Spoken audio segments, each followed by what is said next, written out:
We want justice. బాధితురాలికి న్యాయం జరగాలి. న్యాయం జరిగేదాకా పోరాటం ఆగదు ఆగదు ఆగదు ఆగదు. ఇలాంటి ఒక ఆడిటోరియంలోనేనా ఆ రోజు ఎం అనే పర్సన్ ఉన్నది? అసలు ఆ రోజు తనకి ఏం జరిగింది? 11 గంటలకి పేరెంట్స్కి ఇన్ఫార్మ్ చేశారు. పేరెంట్స్ వచ్చిన 3 అవర్స్ తర్వాత మాత్రమే వాళ్ళని ఎం అనే పర్సన్ దగ్గరికి వెళ్ళడానికి అనుమతి ఇచ్చారు. ఎందుకు? खत्म हो जाती है, उनको 3 घंटा खड़ा रखा और ये हाथ जोड़ती रही. అదే ఇలాంటి సిచ్యువేషన్ సౌదీలో జరిగిన 4 డేస్కే తల నరికేస్తారు. అదే ఈజిప్ట్ లో జరిగిన 1 వీక్కే ఉరేస్తారు. అదే ఆఫ్ఘనిస్తాన్ లో జరిగితే పబ్లిక్ లో కాల్ చేస్తారు. 2012లో నిర్భయ కేసు, అప్పుడు ఢిల్లీలో అయితే ఇప్పుడు కోల్కతాలో. అక్కడ ఉన్న ఆధారాలన్నిటినీ కూడా హైడ్ చేస్తున్నారు. ఆ అమ్మాయికి ఇన్ఫర్మేషన్ అంతా తెలుస్తుంది. ఇక్కడ డ్రగ్ ర్యాకెట్ జరుగుతుంది, సెక్స్ ర్యాకెట్ జరుగుతుంది, ఆర్గాన్ ట్రేడ్ జరుగుతుంది అనే విషయాలు తెలిసింది. డిస్కషన్ జరిగింది. ఆ తద్వారా ఆ గూండాలు వచ్చారు. పొలిటికల్ గూండాలు రావటం, అమ్మాయిని చంపడం స్పష్టంగా జరిగిపోయాయి. ఘటన జరిగిన ప్లేస్ కి దగ్గరలో ఎందుకు రెనోవేషన్ చేస్తున్నారు? అసలు దీని వెనకాల ఎవరున్నారు? ఎందుకు చేస్తున్నారు? వెనకాల ఉన్నటువంటి వ్యక్తులు చాలా బడాబాబులు ఉన్నారు. పెద్ద పెద్ద బిగ్ హెడ్స్ ఉన్నారు. రాజకీయంగా ఉంది, ధనవంతులు ఉన్నారు, వ్యాపారస్తులు ఉన్నారు. ఈ రోజు మనతో పాటు డాక్టర్స్ ఉన్నారు. ఒకసారి మాట్లాడదాం. ఆ రోజు కూడా ఆడిటోరియంలోనే ఇలానే డాక్టర్స్ రెస్ట్ తీసుకోవడానికి వచ్చారా? ఇక్కడ 2 డాక్టర్స్ ఉన్నారు. ఒక్కసారి మాట్లాడదాం. ఫస్ట్ ఈ ఇష్యూ వినగానే అసలు మా డ్యూటీస్ ఎలా జరిగాయి, మేము ఇలాంటి సిచ్యువేషన్ తప్పించుకున్నామే అని ఫస్ట్ తట్టింది మాత్రం అదే. సో ఇట్ ఈస్ చాలా దారుణమైన సిచ్యువేషన్. సో సెక్యూరిటీ అనేది చాలా ఇంపార్టెంట్ అందరికీ. మ్యామ్, అబ్బాయిలో ఫీలింగ్స్ కంట్రోల్ చేసుకోలేక చిన్న పిల్లలను చూడకుండా కొంతమంది కామాంధులు వాళ్ళ కోరికలు తీర్చుకోవడం కోసం జస్ట్ 10 మినిట్స్ వాళ్ళ హ్యాపీనెస్ కోసం ఇలాంటివి చేస్తున్నారు. చూడండి, అది ఓన్లీ మనము పెంపకము దానివల్లనే అట్లా అయింది అనుకోవడం అది కూడా ఒక మేజర్ ఫ్యాక్టర్. అది కూడా పెంపకం అనేది మీరు అన్నట్టు ఆ మీడియా ఇవంతా చాలా మటుకు ఫోన్స్, సో చాలా నాలెడ్జ్ ఎక్కువైపోయింది. ఫస్ట్ ఈ సెక్స్ ఇదంతా అంటే కూడా ఒక టీనేజర్స్కే తెలిసేది. ఇప్పుడు చిన్నపిల్లల నుంచి అందరికీ తెలుసు ఇదండి. సో అది ఆ క్యూరియాసిటీ ఎక్స్ప్లోర్ చేయాలని వాళ్ళకు ఉంటుంది. అది ఒక ప్రాపర్ ఇప్పుడు ఎడ్యుకేటెడ్ ఫ్యామిలీ అనుకోండి, లేదంటే వాళ్ళు ప్రాపర్ స్కూల్కి వెళ్ళి కానీ వాళ్ళకి చెప్తారు ఎట్లా దానికి ఎలా డీల్ చేయాలని తెలుస్తుంది. ఎడ్యుకేషన్ సరిగ్గా లేకపోవడం వలన, సరిగ్గా సోషియో ఎకనామిక్ అంటే వాళ్ళు సరిగ్గా పేదరికం నుంచి వచ్చిన వాళ్ళు కానీ, ఇంకా and also some psychological disorders, ఇవన్నీ కూడా జస్ట్ ఎక్స్టర్నల్ ఫ్యాక్టర్స్ అని చెప్పడానికి లేదు, ఇంటర్నల్ ఫ్యాక్టర్స్ కూడా ఉంటాయి. ఎందుకంటే చూడండి, చాలా ఇప్పుడు ఇంపల్సెస్ కంట్రోల్ లేకుండా చేసేటి వాళ్ళు ఉన్నారు. బట్ అట్లీస్ట్ వాళ్ళకి ఒక ఫీలింగ్ ఉంటుంది, అయ్యో నేను ఇట్లా చేసా అని ఫీలింగ్ ఉంటుంది.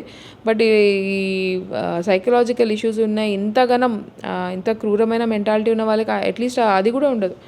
ఇప్పుడు మనము సరే ఎవరైనా ఒక పర్సన్ని చూపిస్తున్నారు ఈయన ఇట్లా చేశాడు అని, వాడే అనుకుందాం నిజంగా చేస్తే కూడా ఫేస్ ఇట్లా న్యూట్రల్గా పెట్టుకుని అంటే ఇంకా ఏం జస్టిస్ అసలు. వాడిని వాళ్ళు తీసుకెళ్ళి చేస్తారంటే ఆ జస్టిసే కాదు అసలు. వాడు చేశాడో లేదో కూడా తెలియదు, వాడికి ఆ రిమోర్స్ కూడా లేదు, లోపటి నుంచి వాడికి ఏం ఫీలింగ్ లేదు. సో అల్టిమేట్లీ ఏం లేదు, నథింగ్. వాడి వెనకాలే ముందు ఎవరు లేరు. ఇది జస్ట్ ఇప్పుడు మీరు అంటే ఇప్పుడు ఓన్లీ డాక్టర్స్కి ఇట్లా జరిగిందని కాదు, ఈ డాక్టర్స్ కూడా చాలా మందికి ఇట్లా జరిగింది. ఇది ఫస్ట్ టైమే కాదు. వాళ్ళు అంటే యూజువల్గా మేము ఇంటరాక్ట్ అయ్యేది ఎక్కువ మంది పీపుల్తో. సో జస్ట్ ఇప్పుడు సాఫ్ట్వేర్ జాబ్ అనుకోండి, వాళ్ళ కొలీగ్స్ అట్లా కాదు, లాట్ ఆఫ్ పబ్లిక్తో కూడా మేము ఇంటరాక్ట్ అవుతాం. కూడా జనరలీ డాక్టర్స్ ఇలాంటి ప్రొఫెషన్స్, ఇప్పుడు లాయర్స్ అండ్ డాక్టర్స్ ఉన్నారు, ఎక్కువ మంది ఇంటరాక్ట్ అవుతారు కాబట్టి రిస్క్ కూడా అనేది ఈక్వల్లీ ఎక్కువగా ఉంటుంది. అలాంటప్పుడు ఇన్ని రోజులు కూడా డాక్టర్స్కి ఇలా జరిగినప్పుడు అందరం డాక్టర్స్ ఎవరు ఇట్లా రాలేదు రోడ్ల మీదకి, ఇది ఫస్ట్ టైం. ఎందుకంటే ఇంత ఎత్తున కవర్ చేయడము, ఇంత అంటే సివియర్ అంటే గ్రూసం అది అయింది కూడా అంత దారుణంగా అయింది. ఏదో రేప్ చేశారు, ఏదో చంపేశారు అని కాదు, అంత భయంకరంగా అంటే చాలా భయంకరంగా చంపడం కూడా జరిగింది. ఆమె ఎంతగానో బాధపడి ఉంటుంది, అదంతా ఇమాజిన్ చేసుకుంటేనే చాలా అంటే అసలు డిఫికల్ట్ టు ఇమాజిన్.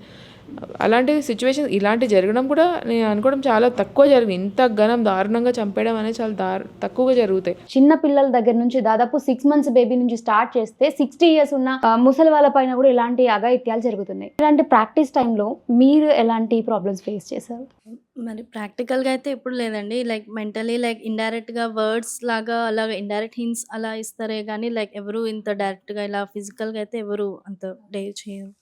ఈ టైప్ ఆఫ్ కేసెస్ ఎప్పుడైనా మీరు చూసారా? లేదండి. ఇన్ ప్రాక్టీస్‌గా అయితే చూడలేదు రియల్ లైఫ్‌లో. సో ఇప్పుడు జరిగిన ఈ కేస్ గురించి మీరేమంటారు? యాక్చువల్లీ మేమందరం లైక్ ఎందుకు దీనికి అగైనెస్ట్ అంటే, ఓకే. ఇలా జరగడం అనేది ఇది ఫస్ట్ టైమ్ కాదు. చాలామంది కామన్ పీపుల్ అయ్యింది.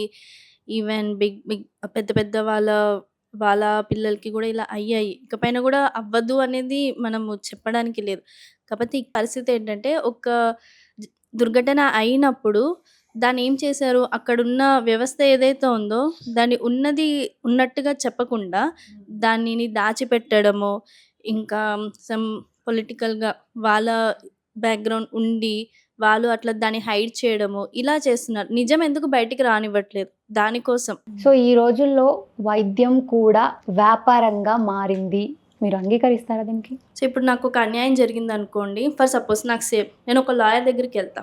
నాకు ఫ్రీగా చేస్తారా? ఎవరైనా ఫ్రీగా చేస్తారా? సేమ్ నేనొక డాక్టర్‌ని, నాకు ఫ్రీగా ఫుడ్ పెడతారా? ఫ్రీగా అది చేస్తారా? నేను రిటర్న్‌లో అడిగితే, మరి అందులో గూడా ఇదే కదా! న్యాయంలో కూడా మరి వ్యాపారం చేస్తున్నప్పుడు అని అనొచ్చు కదా!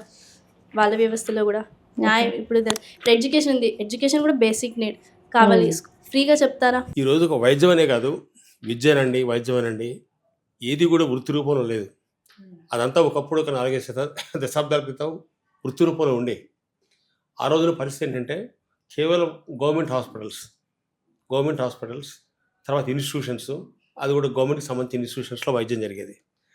తర్వాత ఎప్పుడైతే ఈ పరిశ్రమ కింద ఎప్పుడు రూపాంతరం చెందుతుందంటే అక్కడ డబ్బు అనేది పెట్టే అవసరం కలిగినప్పుడు, సో ఇక్కడ మనం ఇండియాలో చూసుకుంటే చెప్పాలంటే లేట్ 70s వరకు కూడా బయోమెడికల్ ఎక్విప్మెంట్ అవైలబిలిటీ లేదు. సో బయోమెడికల్ ఎక్విప్మెంట్ అవైలబిలిటీ ఎందుకు లేదంటే దాని మీద 500% సెంట్రల్ ఎక్సైజ్ డ్యూటీ ఉండేది. So of course some big person దాని గురించి, అంటే అతని వ్యాపారం గురించే ప్రయత్నం చేసి, సో ప్రైమ్ మినిస్టర్ ఆఫీస్ నుంచి ఆ ఎగ్జామ్షన్ తీసుకొని వచ్చారు. తీసుకొచ్చిన తర్వాత విపరీతంగా, అంటే ఆ బయోమెడికల్ ఎక్విప్మెంట్ కొన్ని అవసరము, దాంతో కొన్న తర్వాత ఒక హాస్పిటల్ పెట్టడము, దాంట్లో ఖర్చు అనే కాంపోనెంట్ రావడము జరిగింది. అంతకుముందు మీరు గమనిస్తే కనుక 70sలో కానీ 80sలో కానీ ఒక గవర్నమెంట్ హాస్పిటల్లో పనిచేసే డాక్టర్ బయట ప్రైవేట్ ప్రాక్టీస్ చేసేది కూడా ఇష్టపడేవాళ్ళు కాదు. సో చెప్పాలంటే ఊర్లో నర్సింగ్ హోమ్స్ అవన్నీ ఉన్నా కానీ అక్కడ ఆ రోజున ఆ విధంగా మీరు వినే ఉంటారు చాలా, ఆ డాక్టర్ గారు అంతే తీసుకుంటారు, ఇంతే తీసుకుంటారు. అలా తీసుకునేందుకు కారణం వైద్యకు కానీ విద్యకు కానీ ఏ వృత్తి అయినా కానీ ఆ రోజున ఒక సక్సెస్కి స్కేల్ వేరు. ఆ రోజు సక్సెస్ స్కేల్ ఏంటి? ఒక మంచి డాక్టరు, ఒక మంచి టీచరు, మీరు ఒక మంచి జర్నలిస్టు, అది ఒక సక్సెస్ స్కేల్గా ఉండేది. ఈరోజు సక్సెస్ స్కేల్ ఏంటి? How much money you are earning, right? How many comforts you are enjoying in the community, అది సక్సెస్ స్కేల్ అయిపోయి కూర్చుంది. సో కాబట్టి ఆ ఆధునిక యాంత్రిక జీవనంలో భాగంగా ప్రతి ఒక్కరు పరిగెత్తున్నారు after success, that is after money or comforts whatever. మరి దానికి డెఫినెట్లీ డాక్టర్స్ అతిథులేం కాదు. పైగా ఇక్కడ మీరు ఇందాక అంటున్నారు కదా, అది డెఫినెట్లీ పరిశ్రమ అయిపోయింది. ఇప్పుడు ఈరోజు డాక్టర్ అనేవాడు ఒక professional worker in the system. ఈరోజు డాక్టర్స్ మటుకి దాంట్లో a professional workers in the system, అంతే. సో మీ ప్రాక్టీస్ టైంలో మీరు ఫేస్ చేసిన ఒక వర్స్ట్ సిచ్యువేషన్ ఏంటి? Actually I'm very lucky. ఏమో నా చుట్టుపక్కల అందరు ఎప్పుడు మంచి వాళ్ళే ఉండేమో, ఇలాంటివి ఎప్పుడు చూడలేదు. సో ఇలాంటివి ఎప్పుడు చూడనప్పుడు ఇలాంటి సడన్గా వింటే ఎలా అనిపిస్తుంది అంటే, లైక్ విల్ గెట్ షాక్డ్. అసలు అర్థం కాదు ఇది నిజమా కాదా లేకపోతే అనే ఒక స్టేజ్లో ఉంటాం. ఇది విన్నప్పుడు కూడా అంతే, ఇట్ ఈస్ లైక్ షాక్. ఇట్లా కూడా చేస్తారా, ఇలా కూడా ఉంటుందా, ఇలాంటి థింకింగ్ కూడా ఉంటుందా లైక్ సొసైటీలో, అవన్నీ తెలీదు. సో ఎప్పుడు అట్లా ఫేస్ చేసింది లేదు. ఓకే. సో మీ లైఫ్లో ఒక వర్స్ట్ సిచ్యువేషన్ ప్రాక్టీస్ టైంలో ఉన్నప్పుడు? నేను చేసింది గాంధీలో. గాంధీ యూజీఎన్ పీజీ ఎవ్రీథింగ్ వాజ్ అంతా గాంధీలోనే ఉండే. సో నైట్ డ్యూటీస్ అప్పుడు ఉంటుండే. నైట్ డ్యూటీలో నిజంగా నాది రెస్పిరేటరీ మెడిసిన్ డిపార్ట్మెంట్. సో అప్పుడప్పుడే డిపార్ట్మెంట్ ఎస్టాబ్లిష్ అవుతుండే. సో వీవర్ నాట్, అంటే మాకు అంత ఫెసిలిటీ లేకుండే ఇక్కడ పడుకోవాలి ఇక్కడ చేయాలి అని. So they was a room that, అంటే ఆ రూమ్ వార్డ్కి అటాచ్డ్ ఉండే మాకు. That was a room. అది అప్పుడప్పుడే అంత అవుతున్నాయి. సో లాక్స్ కూడా ఏం లేకుండే. సో వీవర్ అంటే అంతే, డ్యూటీలో అంటే మనం హాస్పిటల్లోనే ఉండాలి. సో మేమంతా రౌండ్స్ అంతా వేసుకుని వెళ్ళి పడుకుంటుంటే ఈవెన్ అటెండర్స్ కూడా అందరు చూసారు, వాళ్ళ ముందే వెళ్ళి మనం అక్కడ పడుకుంటాం. సో నైట్ ఏమన్నా ఇష్యూ అయినా ఏమన్నా దే యూస్ టు, అంటే వాళ్ళు వచ్చి డైరెక్ట్గా నాక్ చేస్తుండే డోర్స్ మీద. It was very uncomfortable for us. So మేము హెచ్ఓడికి అది చెప్తే కొంచెం మోడిఫికేషన్ అయింది. అపార్ట్ ఫ్రమ్ దట్ అంటే ఒక చోట ఉండదు. మనం వర్క్ చేసేదంటే ఒక్కటే బిల్డింగ్‌లో అని ఏముండదు. మల్టిపుల్ బిల్డింగ్స్ ఉంటది. అంతా కూడా ఓపెన్ స్పేస్. సో, ఓపీ నుంచి ఈఆర్‌కెళ్ళాలి. ఈఆర్ నుంచి ఐసీయూకి అట్లా మనం తిరుగుతూ ఉంటుంటే ఇన్ ద నైట్స్ కొంచెం ఇబ్బందయ్యేది. ఎందుకంటే అక్కడ చాలామంది బెగ్గర్స్ గాని, చాలామంది అక్కడ రోడ్ మీద పడుకుంటుంటుండే. సో, వాళ్ళు అప్పుడప్పుడు ఇట్లా కొంచెం వెంటపడడం అట్లా ఉంటుండే. బట్ అంత అంటే సెక్యూరిటీస్ ఉండుండే. బట్ సెక్యూరిటీస్ ఉండుండే అదేమన్నా అయితే నెక్స్ట్ వి యూజ్డ్ టు హెచ్ఓడీకి అది కంప్లెయింట్ చేస్తుండే. So, that is the worst. Chest హాస్పిటల్‌లోనే చేసింది. మహా అయితే అంటే అది చెస్ట్ హాస్పిటల్ మీకు ఐడియా ఉండే ఉంటది. అది కొంచెం అంతా ఫారెస్ట్ ఏరియా లానే ఉంటది లోపల. సో, అక్కడ వి వర్ అఫ్రైడ్ అంటే కొత్త ఎవరొస్తున్నారు, ఎవరు పోతున్నారు ఎవరికీ తెలవదు. సో, అప్పుడు our HOD used to provide us with a security guard. In case ఏమన్నా సమ్‌టైమ్స్ ఈవెన్ పాములు ఉండేటివి. So, those things we were afraid for that. కానీ మనకు ఒక సెక్యూరిటీ గార్డ్ ప్రొవైడ్ చేసి ఏమైనా కేస్ సిక్ వార్డ్‌కది ఎళ్తుండే నైట్ డ్యూటీస్‌లో. So, they did take care of us. కానీ ఉండే ఇష్యూ డెఫినెట్‌లీ ఉంది. Better working conditions are needed మన గవర్నమెంట్ సెటప్స్‌లో mainly. But the same thing నాకెప్పుడు ప్రైవేట్ సెటప్‌లో అంటూ నేనెప్పుడు ఫేస్ చేయలేదు. అయితే definitely I worked in care Banjara వేరే సెటప్స్‌లో చేశాను. బట్ నాకెప్పుడు ఈ సిట్యుయేషన్ లైక్ అటెండెన్స్ ఆర్ చుట్టుపక్కల ఉన్న వాళ్ళతో హెజార్డ్‌గా నాకెప్పుడు అనిపియలేదు. బికాజ్ సెక్యూరిటీ అయితే 100 టైమ్స్ బెటర్ ఉంటది ప్రైవేట్ సెటప్‌లో. మన దగ్గరికి రావడానికే చాలా తక్కువ మందికి యాక్సెస్ ఉంటది. లిమిటెడ్ పీపుల్ ఉంటారు. ఏమన్నా అయితే వెంటనే ఇది ఉంటుంది. వేరస్ గవర్నమెంట్ సెటప్‌లో అట్లా కాదు. వచ్చి మనల్ని కొట్టిపోయినా దాని తర్వాత వేరే వాళ్ళకి స్వైన్ ఫ్లూ వార్డ్స్‌లో అది చేసినప్పుడు కేస్ ఏదైనా సిక్ అయితే they used to be very aggressive attenders. Somehow ఏదో మాట్లాడి వి యూజ్డ్ టు మేనేజ్. కానీ ఇట్లా అయ్యింది అంటే అవుట్ పోస్ట్ నుంచి రావడానికి కూడా చాలా టైం పట్టేది. అదైతే దట్ ఈస్ వాట్ ఇప్పుడు నేను వర్క్ చేసి 6, 7 ఇయర్స్ అయింది. బట్ సిట్యుయేషన్ ప్రిటీ మచ్ సేమే ఉంటది. Security lapses are there. అంటే అన్ని చోట్ల సెక్యూరిటీ ల్యాబ్స్ ఉంది. Especially in government setup I feel. మీరు ఫేస్ చేసిన ఒక వర్స్ట్ సిచ్యువేషన్ ప్రాక్టీస్ టైంలో? ఇలాంటి సిచ్యువేషన్స్ అయితే ఎప్పుడు ఎక్కడా చూడలేదండి. Like it is not normal. ఎందుకంటే మోస్ట్ ఆఫ్ ది సెటప్స్‌లో ఎక్కడైనా సెక్యూరిటీ ఉంటుంది. ఇలాంటి ఇన్సిడెన్సెస్ జస్ట్ అంటే అటాక్స్ ఏమైనా ఉంటే just that be casualties, emergency వార్డ్స్‌లో జరుగుతాయి తప్ప ఇలాంటి సిచ్యువేషన్స్ చాలా అసలు ఎక్కడ వినలేదు. మేమైతే ఏం ఫేస్ చేయలేదు. ఓకే. ఇప్పుడు కోల్కతాలో జరిగిన ఇష్యూ డాక్టర్ ఎం అనే పర్సన్‌కి అసలు న్యాయం ఎలా జరగాలి అని మీరు అనుకుంటున్నారు? న్యాయం అనేది ఆ అమ్మాయికి అసలు పాసిబుల్ కాదు నా ఒపీనియన్‌లో. Because incident is happen. అది మనం రివర్ట్ చేయలేము. అది చాలా దారుణం. అది అవ్వాల్సింది కానే కాదు. వేరే సిచ్యువేషన్స్‌కి దీనికి డిఫరెన్స్ ఏంటంటే ఏదో దాస్తున్నారు అనే ఇన్సిడెంట్. మేమైతే ఇది ఎక్కడ చూడలేదు మామూలుగా. ఇక్కడ మెయిన్‌గా మనం చూడాల్సిన కాంపోనెంట్ అంటే అమ్మాయి. ఫస్ట్ ఆఫ్ ఆల్ అమ్మాయి. తర్వాత అది వర్క్ ప్లేస్‌లో జరిగింది. నైట్ డ్యూటీ అవ్వనివ్వండి, ఎక్కడైనా అవ్వనివ్వండి. మేము చదివిన కాలేజెస్ కానీ, వర్క్ చేసిన ప్లేసెస్ కానీ ఎవ్రీథింగ్ హ్యాస్ సెక్యూరిటీ. అమ్మాయి డ్యూటీలో ఉన్నా, సిస్టర్స్ డ్యూటీలో ఉన్నా కానీ ఎవరైనా హ్యాపీగా చేసుకుని నైట్ డ్యూటీస్ అన్నీ వెళ్తారు. But how it is different అనేది ఏంటంటే ఏదో దాస్తున్నారు అనేది చెప్తున్నారు. మనం ఇది ఇంకా ప్రూవ్ కూడా అవ్వలేదు. We don't know. బట్ ఏదైనా మాట్లాడతారు, దేనికైనా చేస్తారు. బట్ వాట్ హ్యాపెండ్ అనేది జరగాలి. న్యాయం అనేది డెఫినెట్‌గా కాదు. బట్ ఎవరైనా దోషులు డాక్టర్స్ అవ్వనివ్వండి, అక్కడ పనిచేసే వాళ్ళు అవ్వనివ్వండి, ఏంటి అసలు జరిగింది ఏంటి అనేది మనకు బయటికి రావాలి. ఎవరైనా సరే they has to be punished. ఇలాంటి ఇన్సిడెన్సెస్ మళ్ళీ రిపీట్ కాకూడదు అనే మోటో తప్ప ఇంకా వేరే వాటికి రెస్పాండ్ అవ్వడము అలాంటివన్నీ ఏం లేదు. అసలు జరిగింది ఏంటి అనేది తెలియాలి. బాధితురాలికి న్యాయం జరుగుతుందా లేదా అంటే జరగదనే చెప్పొచ్చు. ఎందుకంటే ఇటువంటి ఘటనలు చాలా కోకొల్లలు కొన్ని సంవత్సరాల నుంచి జరుగుతుంది. కాకుండా ఒకప్పుడు మీడియా లేదు, బయటికి తెలిసేది కాదు. ఇప్పుడు మీడియా ఉంది, తెలుస్తుంది. కానీ న్యాయం జరుగుతుందా అంటే జరిగే అవకాశాలు 99%. ఎందుకంటే మన ఈ వార్త కొంత సెన్సేషన్ అయింది. అది ఒక 1 month 2 months ఉంటుంది. ఈ లోపల సిబిఐ ఇన్వెస్టిగేషన్స్ అవుతుంటాయి, అందరూ మర్చిపోతారు. ఆ తర్వాత సిబిఐ రిపోర్ట్స్ ఎలా ఉంటే మనకు తెలియదు. అవి ఎలా జరుగుతాయో దాని అవుట్కమ్ ఎలా ఉంటుందో ఎవరికీ తెలియదు. ఎందుకంటే ఈ ఘటనలు ముఖ్యంగా ఈ కలకత్తాలో ఆర్జికర్ హాస్పిటల్లో జరిగినటువంటి హేయమైనటువంటి సంఘటన, దానికి సంబంధించినటువంటి వెనకాల ఉన్నటువంటి వ్యక్తులు చాలా బడాబాబులు ఉన్నారు. పెద్ద పెద్ద బిగ్ హెడ్స్ ఉన్నారు. ఆ బిగ్ హెడ్స్ రాజకీయంగా ఉంది, అలాగే పెద్ద పెద్ద సంఘంలో చాలా పెద్దటువంటి పోస్టులు చేస్తున్నటువంటి వాళ్ళు ఉన్నారు, ధనవంతులు ఉన్నారు, వ్యాపారస్తులు ఉన్నారు. అందులో డాక్టర్ చిన్న పావు మాత్రం, ఆ ప్రిన్సిపల్ అనేటువంటి ఆ వ్యక్తి ఒక చిన్న పావు మాత్రమే. అతన్ని పావుగా వాడుకున్నారు. వీళ్ళందరూ కూడా కొన్ని కమిషన్స్ కోసం చాలా స్పష్టంగా తెలుస్తున్నాయి. ఇప్పుడు మీరు మీడియాలో చూస్తే ఆ కథనాలు వింటూ ఉంటే మీకు చాలా స్పష్టంగా అర్థమైపోతుంది ఎంత కమిషన్స్ తీసుకుంటారో తెలిసిపోయింది మీకు. అందుకే ఇది యాక్చువల్లీ ఇది ఎందుకు జరుగుతుందంటే ఒక ట్రైడ్ అంటారు, దీన్ని డిఎస్ఓ ట్రైడ్ అంటాం. అంటే ఏంటంటే డ్రగ్స్, సెక్స్, ఆర్గాన్ ట్రేడ్ అంటాం. ఈ డిఎస్ఓ ట్రైడ్ వల్లే ప్రపంచంలో మీరు ఎక్కడ క్రైమ్ జరిగినా, నేరం జరిగినా ఈ మీద డిపెండ్ అయి ఉంటాయి. సో దాన్ని నడిపిస్తుంది ఎవరు అంటే డాక్టర్లు కాదు అసలు. ఓకే. డాక్టర్లు పావుగా వాడుకుంటారు. ఓకే.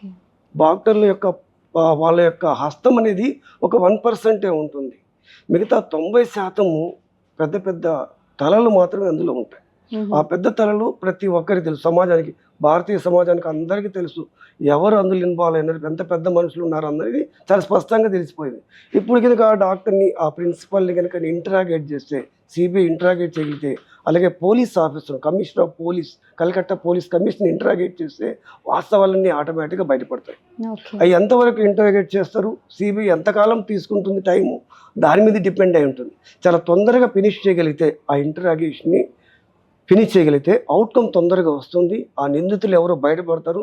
అప్పుడు వాళ్ళని కనుక ఇంటరాగేట్ చేసి వాళ్ళని కనుక డీబార్ చేయగలిగితే, పొలిటికల్ సిస్టమ్ నుంచి పర్మనెంట్గా డీబార్ చేయగలిగితేనే అప్పుడు ఆ బాధితురాలికి, ఏదైతే జరిగిందో ఆ బాధితురాలికి న్యాయం చేసినటువంటి అవకాశం జరుగుతుంది.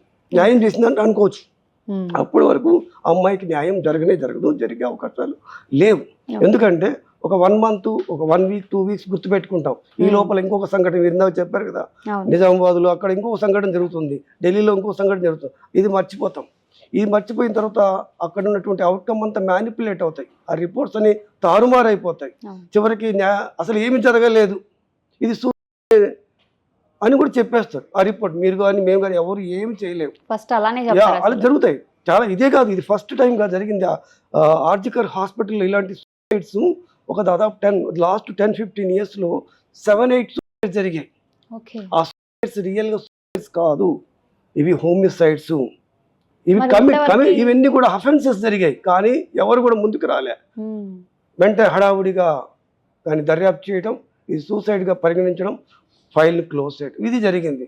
ఈ అమ్మాయి మాత్రమే కొంత ఇన్ఫర్మేషన్ తెలిసింది. ఈ బాధితురాలకి ఎవరైతే విక్టిమ్ అయ్యారో ఈ సంఘటనలో ఆ అమ్మాయికి ఇన్ఫర్మేషన్ అంతా తెలుస్తుంది. ఇక్కడ డ్రగ్ ర్యాకెట్ జరుగుతుంది, సెక్స్ ర్యాకెట్ జరుగుతుంది, ఆర్గాన్ ట్రేడ్ జరుగుతుంది అనే విషయాలు అది తెలిసింది. డిస్కషన్ జరిగింది. ఆ డిస్కషన్ హయ్యర్ అప్స్కి వెళ్ళిపోయాయి. ఆ తద్వారా ఆ గూండాలు వచ్చారు, పొలిటికల్ గూండాలు రావటం, ఆ అమ్మాయిని చంపడం స్పష్టంగా జరిగిపోయాయి. సో ఇందులో కాదంటానికి అవకాశాలే లేవు. కాకుంటే రిపోర్ట్స్ ఎలా ఉంటాయనేది మనకు తెలియదు. దర్యాప్తు యొక్క రిపోర్ట్స్, ఫైనల్ రిపోర్ట్స్ మీదే అమ్మాయికి న్యాయం జరుగుతుందా లేదనేది డిసైడ్ అయి ఉంటుంది. ఆ రిపోర్ట్స్ త్వరగా ఎర్లీగా రాగలిగితే, అందులో కనుక బిగ్ హెడ్స్ బయటపడగలిగితే అమ్మాయికి న్యాయం జరిగినట్టే. అది జరుగుతుందా అనేది $1,000 million ప్రశ్న, ముఖ్యంగా మన భారతదేశంలో. ఇంతకుముందు మీరు అన్నారు కదా సార్, అక్కడ డ్రగ్స్ మాఫియా జరిగింది, సెక్స్ వర్కర్స్ ఇట్లా ఉన్నారు అక్కడ అని చెప్పేసి. ఈ ఇష్యూ జరిగిన 1 hourలోనే అక్కడ ప్రిన్సిపల్ రిజైన్ చేశారు. డాక్టర్స్ ఈ టైప్లో అసలు ఆలోచిస్తారా? ఇంత క్రిమినల్ మైండ్ సెట్ డాక్టర్స్ ఉంటుందా అనే ఒక క్వశ్చన్ మార్క్ ఉంది. ఇది కూడా చాలా మంచి ప్రశ్న అండి. శ్రోతలకి డాక్టర్స్ క్రిమినల్ మెంటాలిటీ ఉండదండి. నేను డాక్టర్గా చెప్తున్నాను, లాస్ట్ 20-30 years నుంచి ప్రొఫెషన్లో 99% డాక్టర్స్కి క్రిమినల్ మెంటాలిటీ ఉండదు. ఒక 1% కేసు. ఎందుకంటే డాక్టర్లు అంటే వాళ్ళు ఏదో మానవాతీతులు ఏం కాదు, పైనుంచి కింది ముడిపడలే, మీలో ఒకరే, ప్రజల్లో ఒకరే. కాకుంటే వీళ్ళు సెన్సిటివ్ ఉంటారు. డాక్టర్స్ ఏంటంటే వాళ్ళు చదువుకున్నటువంటి నేపథ్యం, ఆ వైద్య పరిజ్ఞానం, ఆ నేపథ్యం వల్ల చాలా సెన్సిటివ్ ఉంటారు. అంటే సిచ్యువేషన్స్కి చాలా సెన్సిటివ్ ఉంటారు. ఏదన్నా క్రైమ్ జరిగితే దానికి ఈజీగా ఇమ్మీడియట్గా రెస్పాండ్ అయ్యేటువంటి నేచర్ అనమాట. సింపతి, ఎంపతి అంటాం కదా, అటువంటి ఇది ఎక్కువగా ఉండేటువంటి మనస్తత్వం అనేది డాక్టర్స్లో ఉంటుంది. సో డాక్టర్స్ 99% వాళ్ళ వృత్తిరీత్యా కావచ్చు, వాళ్ళు వృత్తిలోకి వచ్చిన తర్వాత వాళ్ళు చాలా సెన్సిటివ్ ఉంటారు. కాబట్టి వాళ్ళల్లో ఇటువంటి నేర ప్రవృత్తి అనేది చాలా 99% ఉంటుంది. ఒక 1% కేసెస్లో ఉంటారు. వాళ్ళు ఎప్పుడు అవుతుంటారు, వాళ్ళు పావులుగా మారుతారు. ఎవరికి పావులుగా మారుతారంటే అధికారంలో ఉన్నటువంటి పార్టీలకి, అధికారంలో ఉన్నటువంటి రాజకీయ నాయకులకి పావులుగా మారుతారు. ఆ పావులుగా మారి అందులో వాళ్ళు కూడా పాలు పంచుకొని తద్వారా వాళ్ళు కూడా నేరస్తులుగా మారిపోతుంటారు. అది ఒక 1%. అందుకే మీకు వరల్డ్లో, ప్రపంచంలో క్రైము 3 ఘటనల వల్ల జరుగుతుంది. దాన్ని ఏమంటే డార్క్ ట్రైడ్ అంటే సోషియో సైకలాజికల్ సైన్సెస్ అని ఉంటాయి. ఈ సోషియో సైకలాజికల్ సైన్సెస్ ప్రకారం డార్క్ ట్రైడ్ అని ఉంటుంది. అంటే డార్క్ ట్రైడ్లో ఏంటంటే వన్ ట్రైడ్ ఏంటంటే lack of sympathy and empathy. ఒక పర్సన్ ఉంటారు, అతనికి ఎప్పుడు కూడా సింపతి ఉండదు, ఎంపతి ఉండదు. ఎటువంటి ఘోరం జరిగినా ఎటువంటి సింపతి అనేది ఉండదు, ఎంపతి అనేది కూడా ఉండదు. అదొకటి. సెకండ్, సైకోపాత్స్ అంటే ఒకరికి అన్యాయం జరుగుతుంటే అటువంటి అంటే మర్డర్ కావచ్చు, చంపడం కావచ్చు, అది చూసినా కూడా జాలి దయ అనేది ఉండదు. దాన్ని ఎక్స్ట్రీమ్ డిగ్రీ ఆఫ్ సైకోపాత్స్ అంటాం.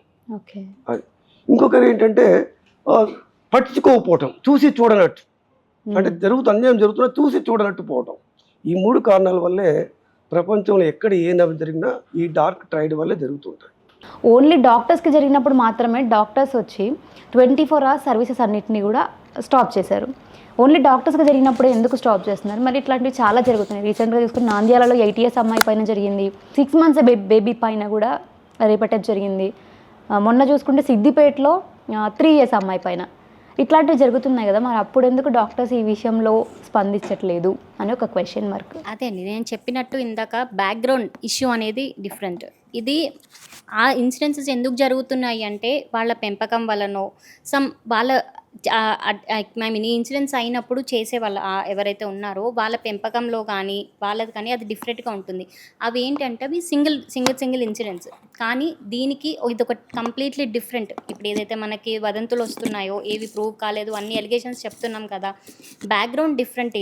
ఈ అమ్మాయికి ఇలా జరిగింది అంటే వర్క్ ప్లేస్లో ఇలా జరిగింది కదా, అదే మహిళలకి రక్షణ లేనట్టే. ఇది కావాలని చేపించారా, లేకపోతే నిజంగా ఒకళ్ళు చేసింది కాదు అని ఆబ్వియస్గా మనకు తెలుస్తుంది. సో ఒకళ్ళు చేస్తే అది వాళ్ళ తప్పు, కానీ ఇక్కడ జరిగింది అది కాదు, అన్యాయం జరిగింది. అది చాలా ఘోరం, చెప్పలేని తరం. అది ఒక అమ్మాయిని ఇలా చేసేయడం అనేది మనం చాలా అన్ఎక్స్ప్లెయినబుల్ సిచ్యువేషన్. సో అందుకు రియాక్ట్ అవుతున్నాం. బ్యాక్గ్రౌండ్ ఏంటి, అసలు ఏం జరిగింది? ఒక అమ్మాయిని గ్యాంగ్ రేప్స్ వేరు, మనకి ఆల్రెడీ ఏమంటారు షూట్అవుట్స్ కూడా చేశారు. అదేంటి, అందులో వాళ్ళు మనకి దొరికారు, వాళ్ళకి తెలిసింది. కానీ ఇప్పుడు మనకు అసలు ఏంటి అని తెలియడం లేదు. ఇంత ఘోరమైన సిచ్యువేషన్కి రియాక్షన్ ఇది అంతే తప్ప ఇది అమ్మాయికి ఇదని డాక్టర్స్ అని లేకపోతే ఈ అమ్మాయిలకు జరిగింది అని ఇది కాదు. బేసిక్ ఏంటంటే వెనకాల ఏం జరిగింది అసలు మనకు దొరకలేదు కదా. ఎవరు విక్టిమ్కి న్యాయం జరగాలి అని అనుకున్నప్పుడు ఎవరు చేశారనేది ఫస్ట్ ఆఫ్ ఆల్ మాస్క్ అయింది. ఎవరికైనా రెస్పాండ్ అవుతాం, అలా అని కాదు.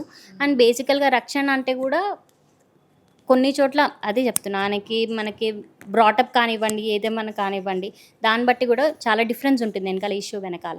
ఇక్కడ ఒక్కరోజు ఎమర్జెన్సీ సర్వీసెస్ ప్రాణాలు కాపాడే విషయం కదా. సో ఈ ఒక్కరోజు చేసినందుకే దాదాపు ఎంతో ఇబ్బందులు పాలవుతారు సాటి మనిషి అనేవాడు. ఆ సాటి మనిషి ఆ ఇబ్బంది అంటే లైక్ అనారోగ్యానికి పాలై ఇబ్బందితో వచ్చినప్పుడు వైద్యం చేసి అతన్ని రక్షించే పద్ధతిలో డాక్టర్ వైద్యం చేస్తాడు. సో దాన్ని అట్లా కంటిన్యూస్గా అంటే మీరు అంటున్నారు వాళ్ళకి ఎక్కడ జరిగినా కానీ రియాక్ట్ అవ్వచ్చు కదా అని. సరే, ఇక్కడ ఇక తోటి మా ప్రొఫెషనల్ జరిగింది, ఎంతోమంది ఈ విధంగా డ్యూటీస్ చేస్తుంటారు.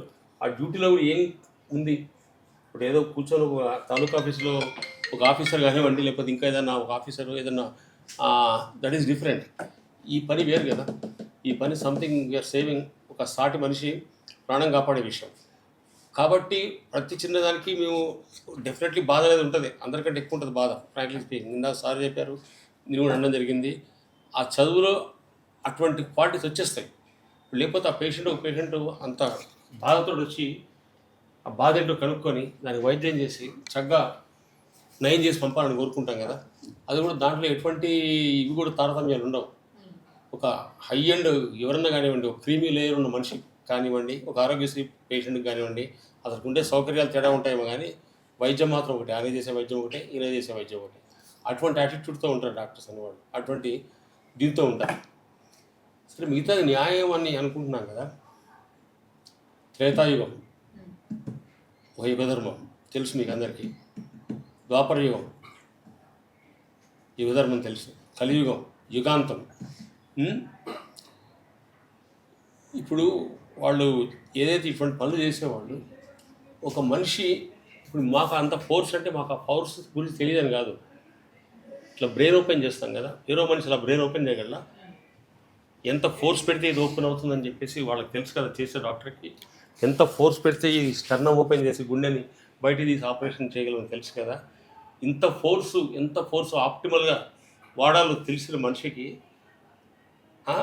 ఆ ఫోర్స్ లేదని ఎప్పుడు అనుకోవద్దు. కానీ ఇది కేవలం ఇంకో మనిషి ప్రాణం కాపాడేందుకు వాడే పద్ధతిలో అటువంటి ఆ నైపుణ్యాన్ని, ఇది మిగతా వాడిని ఒకసారి మోసం చేశాడు, ఆస్తులు లాక్కున్నారు, లేకపోతే ఏదో క్షణికావేశంలో మర్డర్లు చేశారు, ఇవన్నీ పక్కన పెట్టండి. దీన్ని ఏమంటారు? జంతు ప్రవృత్తే కదా. జంతు ప్రవృత్తి. జంతువులు మామూలుగా without any social cultural inhibitions they keep going like what ever. జంతు ప్రవృత్తే కదా. ఇంక జంతు ప్రవృత్తి ఉన్నప్పుడు నేను నా దృష్టిలో మటుకి రక్షణ వ్యవస్థలు, పోలీస్ వ్యవస్థలు అవి కలియుగాంతలో ఏమాత్రం పనిచేస్తాయో మీకు తెలుసు. అది సినిమా ఉంటుంది ప్రతిఘటన. పోలీసు తెలీదా, జడ్జి గారికి తెలీదా, వారికి తెలీదా, వీరికి తెలీదా అనేది సరదాగా రాసినట్టున్నాడు. నిజమే అది. అట్లా జంతు ప్రవృత్తితోటి చేసే నేరాలకి మార్షల్లా కళ్ళు, చెవులు, నాలిక, కాళ్ళు, చేతులు, ఒక పని బతకడానికి హార్టు, బాధపడడానికి బ్రెయిన్ తప్పించేది మొదలుకొని తీసిపారేయాలి. సో లాస్ట్ అండ్ ఫైనల్గా, why these people can't control their sex feelings అనేది ఒక క్వశ్చన్ మార్క్. యాజ్ ఎ డాక్టర్గా మీరేమంటారు sir? Control of sexual emotions అనేది ఎలా ఉంటాయంటే డిపెండ్స్ అపాన్ సైకలాజికల్ బ్యాక్గ్రౌండ్. ఇప్పుడు మీరు కొంచెం బ్యాక్గ్రౌండ్కి వెళ్తే మన ప్రిమిటివ్ హ్యూమన్ బీయింగ్స్లో వాళ్ళలో ఎటువంటి ఇది ఉండదు. ప్రిమిటివ్ హ్యూమన్ బీయింగ్స్ ఉంటాం, చాలా ఆది మానవాళ్ళు. వాళ్ళల్లో ఇటువంటి అనాగరిక చర్యలు లేవు. ఎందుకంటే వాళ్ళలో కట్టుబాటు లేకపోవచ్చు, కానీ ఇటువంటి సెక్షువల్ వయలెన్స్, అబ్యూస్ అనేది లేవు. ఎందుకంటే అక్కడ రెస్ట్రిక్షన్స్ లేవు. ఆది మానవుల్లో ఎటువంటి రెస్ట్రిక్షన్స్ అంటే సెక్స్ పరంగా, లైంగిక పరంగా, శృంగార పరంగా ఎటువంటి రెస్ట్రిక్షన్స్ కానీ రూల్స్ రెగ్యులేషన్స్ అంటూ ఏమీ లేవు. తర్వాత కాలక్రమేణా అవుతుందంటే ఒక నాగరికత పెరిగిన తర్వాత కొన్ని రెస్ట్రిక్షన్స్ ఏర్పడ్డాయి. ఆ రెస్ట్రిక్షన్స్ ఏర్పడటం, అంతేకాకుండా బ్యాక్గ్రౌండ్, పెరిగినటువంటి వాతావరణం, బ్యాక్గ్రౌండ్, అది ఆ బ్యాక్గ్రౌండ్ లిటరసీ లెవెల్స్ని బట్టి కూడా ఇటువంటి చర్యలు, ఇటువంటి అసాంఘిక చర్యలు, దుర్ఘటనలు జరుగుతున్నాయి. లిటరసీ తక్కువగా ఉన్నా, అవేర్నెస్ లెవెల్స్ తక్కువగా ఉన్నా, social background, different social backgrounds, ఆ బ్యాక్గ్రౌండ్స్ కూడా కొంత ఇన్ఫ్లుయెన్స్ ఉంటుంది. టూ మచ్ రెస్ట్రిక్షన్స్ అంటే ఎక్కువగా నియంత్రణ అనేది ఉంటే కూడా అది బౌన్స్ బ్యాక్ అంటాం. ఎక్కువగా మీరు రెస్ట్రిక్ట్ చేస్తే అది క్యాట్ని మనం గట్టిగా పట్టుకుంటే ఏమవుతుంది, ఏదో ఒక టైంలో అది రివోల్ట్ అవుతుంది. క్యాటే కదా, దాన్ని పిసికేయడం ట్రై చేస్తుంది. అలాగే రెస్ట్రిక్షన్స్ అనేవి ఎక్కువగా ఉంటే కూడా మన కొన్ని కంట్రీస్లో ఏంటంటే రెస్ట్రిక్షన్స్ ఎక్కువగా ఉంటే ఏమవుతుందంటే దానివల్ల కూడా వైలెంట్. కానీ రెస్ట్రిక్షన్స్ ఉండి లాస్ గట్టిగా లేవు. మీరు ఇస్లామిక్ కంట్రీస్కి వెళ్ళండి, మనం ఇస్లాంని వ్యతిరేకిస్తూ ఉంటాం కదా, కానీ ఇస్లామిక్ కంట్రీస్కి వెళ్తే మీకు ఇటువంటి ఘోరాలు, నేరాలు జరగడం అనేది చాలా అరుదు. అసలు మీరు చూసుంటారు. ఎందుకంటే అక్కడ లా చాలా స్ట్రాంగ్గా ఉంటుంది. ఎన్ని కమిషన్స్ ఉండవు. ఆ కమిషను, ఈ కమిషను, ఆ కమిషన్ సేమ్ ఉండవు. హైకోర్టు, సుప్రీంకోర్టు, డిస్ట్రిక్ట్ కోర్టు, ఇట్లాంటివి ఉండవు. మీరు చిన్న చూడ కసాబ్ చూశారు కదా, మన 1982లో జరిగినటువంటి బొంబాయి ఘటనలో ఎంతమంది చనిపోయారు? దాదాపు 180 మెంబర్స్ చనిపోయారు. కసాబ్ అనేది దొరికాడు, ఒకడు దొరికాడు. అతని ఉరి తీయడానికి ఎంత టైం పట్టింది తెలుసా మీకు? 20 years పట్టింది. 20 years తీసుకున్నారు. 20 years అంటే ఇట్స్ వెరీ లాంగ్ టైం. ఇంత ప్రూఫ్ ఉండి కూడా 20 years తీసుకున్నారంటే, అదే ఇస్లామిక్ కంట్రీస్లో అంత టైం తీసుకుంటారు, 12 minutes కూడా తీసుకోరు. They won't take that much time. Immediately they will implement and shoot at order and you will immediately encounter. ఇక్కడ అలా ఉండదు. సూసైడ్ ఇది హ్యాంగ్ చేస్తారు. ఇస్లామిక్ కంట్రీ మీకు చూసారు కదా, బహిరంగంగా ఉరి తీస్తారు, ఎన్కౌంటర్ చేస్తారు, చాలా ఇమ్మీడియట్ జరుగుతాయి ఫాస్ట్గా. ఈ కంట్రీలో అలాంటి జరగవు. ఇలా జరగవు కాబట్టి అందరికీ కూడా చాలా లైట్ తీసుకునేటువంటి స్వభావం అనేది చాలామందికి. ఏముందిలే, ఏం కాదులే, చేస్తే ఏమవుతుంది, డబ్బు ఉంది కదా అని విర్రవీగటం, పొలిటికల్ బ్యాక్గ్రౌండ్ ఉంది విర్రవీగటం. దాంతో ఏమవుతుందంటే ఎంత క్రైమ్ జరిగినా చాలామంది పేపర్లో చూస్తాం, ఒక కమిషన్ వేస్తారు లేదా ఒక ఎంక్వైరీ చేస్తారు. ఆ ఎంక్వైరీలో ముందు నిర్దోషి అంటారు. ఎంక్వైరీ అని ఒక 2 నెలలకో 6 నెలలకో సంవత్సరానికో నిర్దోషిగా బయటకు వస్తాడు. అంటే ప్రజలకు ఏమర్థం అవుతుంది, ఏం సంకేతం వెళ్తుంది అంటే, ఏ తప్పు చేసినా కూడా భారతదేశంలో మనం నిర్దోషిగా ఒక కడిగిన ముత్యంలా బయటికి రావచ్చు. అటువంటి మానసిక పరిస్థితి అందరికీ ఉంది. ఓకే. సో అది పోవాలి. అంటే లా అనేది ఒక చట్టం అనేది స్ట్రాంగ్గా ఉండాలి, డెసిషన్ అనేది ఇమ్మీడియట్గా ఉండాలి. అప్పుడు మాత్రమే సత్వర న్యాయం జరుగుతుంది. ఇటువంటి సంఘటనలు మరి ఇంకా పునరావృతం కాకుండా మరి తిరిగి మళ్ళీ జరగకుండా మనం చాలా వరకు నిరోధించవచ్చు. ఓకే. ఫిక్షన్ లేసి ఇందాక నేను చెప్పినట్టు షూట్ చేసి ఇంట్లో ఆ మూవీస్ మధ్యలోనూ ఈ ప్రతి ఇంట్లో టీవీలో పోగాలని బస్ స్టాండ్లలో రైల్వే స్టేషన్ ఎక్కడ పడితే అక్కడ ఈ ఫలానా ఘటనలో వీడు నిందితుడు, వీడి పరిస్థితి అని కంటిన్యూస్గా ఆ ఎక్స్పోజర్ అనేది కమ్యూనిటీకి ఉండాలి. అప్పుడు కానీ ఏదో చేసేసి ఊరుకోవడం కాదు, వాడు బతికించాలి, ఆ రూపంలో మొత్తం ప్రపంచాన్ని చూపిస్తూ ఉండాలి. ఆ ఫలానా ఆ ఢిల్లీ వాడు దర్జాగా 15 సంవత్సరాల నుంచి ఎప్పుడు వృద్ధి ఇచ్చినట్టు వీళ్ళందరూ ఇది పరిస్థితి. నెక్స్ట్ వాట్ ఎవర్ అటువంటి జంతు ప్రవృత్తి చేసే వాటికి శిక్షలు వేసి షూట్ చేసి వాటిని పాఠ్యాంశాల్లో, పుస్తకాల్లో లేకపోతే టీచింగ్లో కూడా చూపించాలి. ఇటువంటి పనులు సత్సాంగత్యము కొన్ని విషయాలు దూరంగా ఉండాలి. ఉంటే మన సొసైటీలో శిక్షలు ఇలా ఉంటాయి. బస్ స్టాండ్లలో, రైల్వే స్టేషన్స్లో, ఎయిర్పోర్ట్స్లో, ఇళ్లలో, టీవీల్లో ఎక్కడ పడితే అక్కడ మీరు సోకాళ్ళు ఈరోజు ఆ చేతుల్లో ప్రపంచం అంతా చేతుల్లో ఉంటుంది కదా, దాంట్లో తిరుగుతూ ఉండాలి. అంతే అది కళ్ళ ముందు అలా అవి జరిగాయని మనం విని కాదు, ఇది జరిగాయని చెప్పి చేసేవాడు భయపడాలి. చేస్తారేమో అని వీడు భయపడ్డాం కాదు, సగటు మనిషి భయపడ్డాం కాదు. అటువంటి ప్రవృత్తి కలిగిన వాళ్ళు వాటిని చూసి వణుకొచ్చి వాటి జోలికి పోకుండా అటువంటి ఆలోచన కూడా రాకుండా ఉండే పద్ధతిలో ఆ శిక్షలు విధించి అది మొత్తం తిప్పుతూనే ఉండాలి కళ్ళ ముందు అని పర్సనల్లీ మాలాంటి వాళ్ళు అసమర్థం ఏదో అనుకుంటూ ఉంటారు, చేస్తూ ఉంటారు. కానీ అది జరిగే పనులు కాదు. ఇట్లా మీరు అడుగుతుంటే పడకుర్చీలో కూర్చొని చెప్పేందుకు తప్పితే ఎందుకు పనికిరావి అని. సెక్షువల్ డిజైర్స్ కోసం అని కాదు, they want to show there power. They want to show there power. ఆ పవర్ చూపించడానికి ఒకటి వాళ్ళకి భయం ఉండదు, చేసినా ఏమవుతుంది తప్పించుకోవచ్చు అని. అది ఒకటి. డిజైర్స్ వస్తుంటే they can go to a prostitute also. అలా కూడా ఆప్షన్స్ ఉంటాయి. కానీ this is because purely they want to show there power and భయం లేదు వాళ్ళకి. ఇంకొకటి ఇలాంటి ఇన్సిడెంట్స్ చాలా వరకు ఇంకొకసారి ఎలా జరుగుతాయంటే లైక్ ఆల్కహాల్, డ్రగ్స్ ఇలాంటి వాటి వల్ల జరుగుతాయి. అంటే వాళ్ళు కూడా అప్పుడు దే విల్ డూ ఇట్, తర్వాత వాళ్ళు కూడా ఎందుకు ఇలా చేస్తామని అనుకుంటారు. సో ఫస్ట్ ఈ ఆల్కహాల్ అవాయిడ్ చేయాలి, వాళ్ళకి భయం అనేది ఉండాలి. We want justice. బాధితురాలికి న్యాయం జరగాలి. న్యాయం జరిగేదాకా పోరాటం ఆగదు.